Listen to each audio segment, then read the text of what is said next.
You're driving alone. The road is dark. The hour is late. It's quiet, just the hum of your engine and the beat of your own pulse.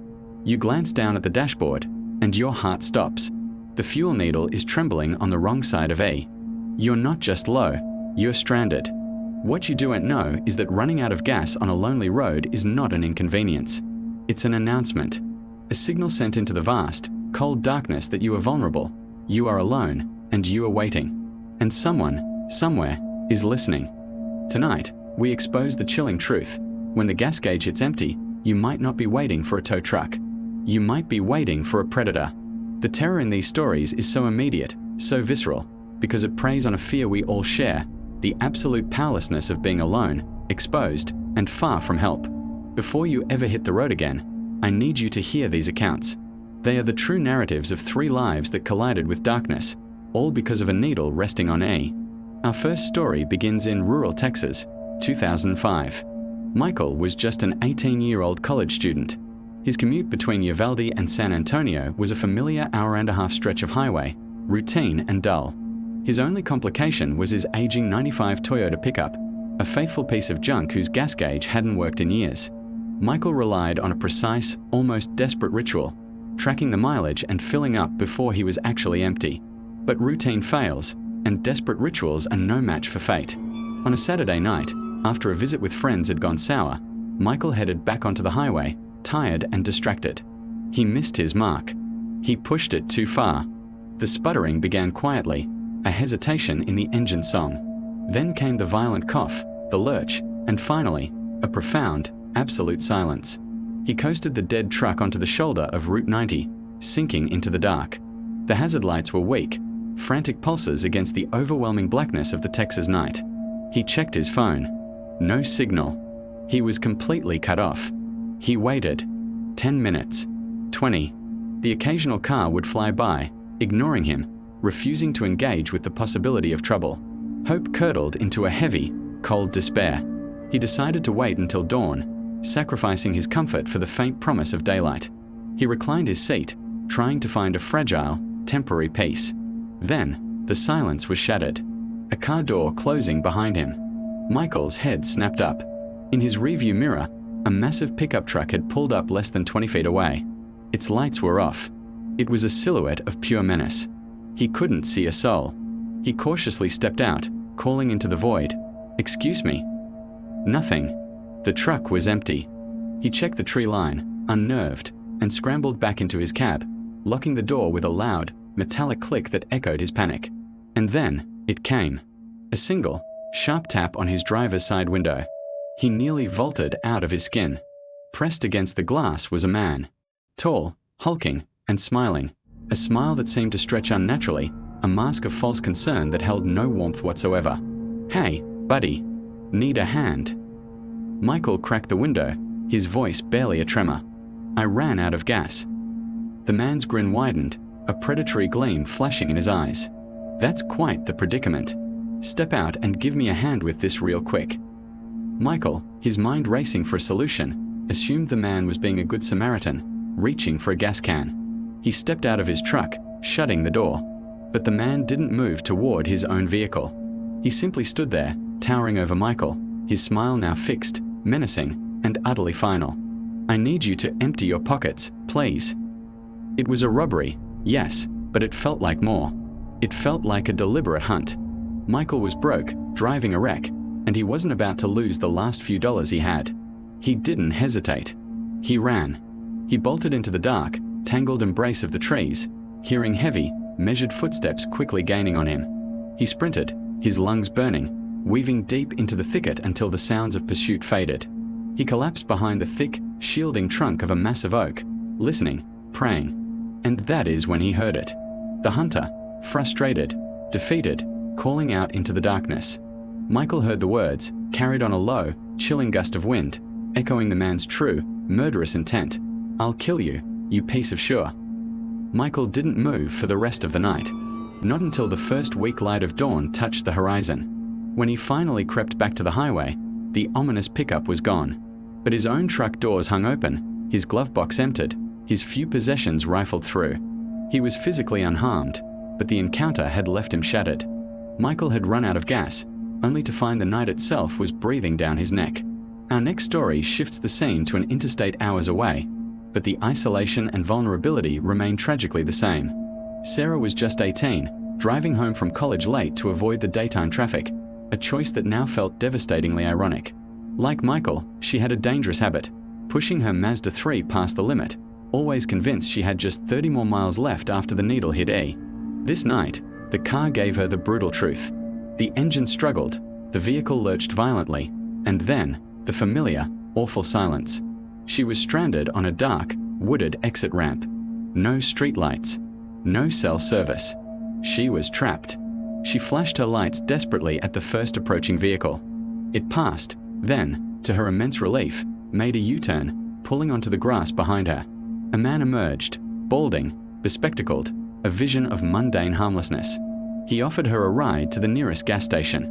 With no signal and no other options, Sarah did what any desperate, rational person would do. She accepted, climbing into his black Honda.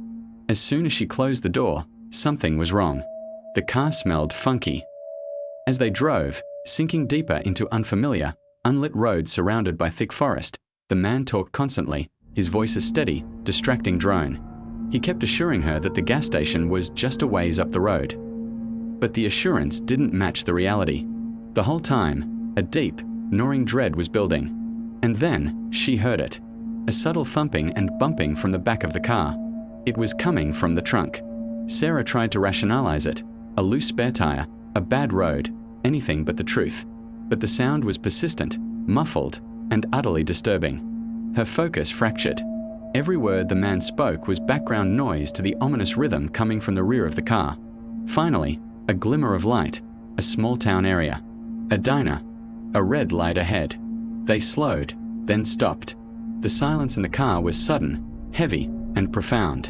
And in that stillness, it happened. Clear, undeniable, and utterly terrifying. The unmistakable sound of someone screaming in the trunk, followed by heavy thumps and desperate banging. Sarah looked at the man. He looked at her. In that agonizing fraction of a second, the facade cracked. The truth, in his eyes, was absolute horror. She ripped off her seatbelt, threw the door open, and ran. The man lurched, grabbing for her, but she was already free.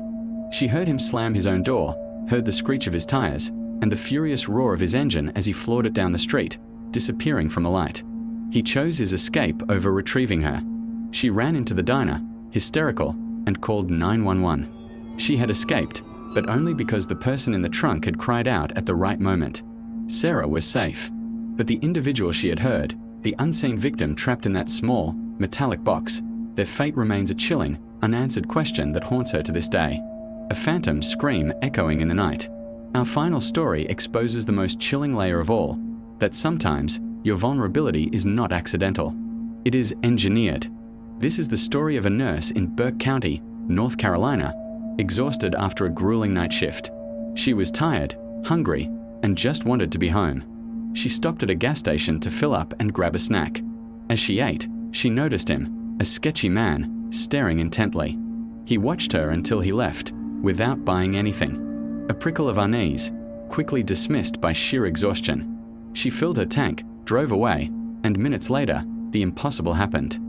The fuel gauge, which had shown partially full, plummeted straight to E. Her car died. She was stranded, again, just after filling up. She called her husband, her voice tight with panic.